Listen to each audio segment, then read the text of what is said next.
The best smartphones available are those made by Samsung, which have a distinctive design that is easy to identify. Typically, Galaxy S Ultra phones have a more square shape with sharp corners, whereas regular Galaxy S phones have rounded corners. However, the Galaxy S25 Ultra may deviate from this pattern. If Tipster Ice Universe is correct, Samsung is making their phones more comfortable to hold. It's unclear, though, if the corners of the Galaxy S25 Ultra will be rounded or if they will be sharp. This is in contrast to the Galaxy S24 Ultra, which has corners that can be uncomfortable and dig into your hands if you don't use a case.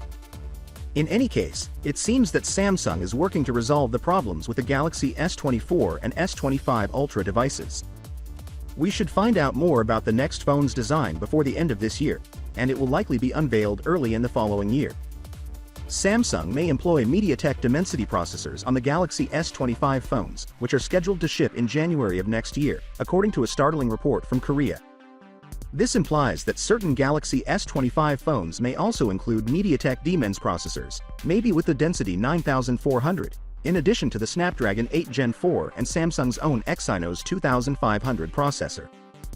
Should this occur, the next Galaxy S25 phones may include 3 distinct chipset variants tailored to certain countries. But as of yet, this is uncertain. The reason behind this move is due to Qualcomm's projected price hike for the Snapdragon 8 Gen 4 and the poor production success rate of the Exynos 2500. The rumor simply says that Samsung could do this, not that it has made a final choice. The Snapdragon 8 Gen the 4th of May cost as much as $260 per unit, while the 8 Gen 3 is expected to cost between $190 and $200. Currently, the Exynos 2500 has a production success rate of roughly 40%, while mass production requires a rate of 60%. By August, Samsung hopes to have this improved. If the Exynos production rates remain low and given the price of Qualcomm's next chip, it may make sense for Samsung to put MediaTek in the mix. Finally, what are your thoughts about it? So without being said, let me know your thought in the comment below, and if you are new here, please subscribe. Peace out.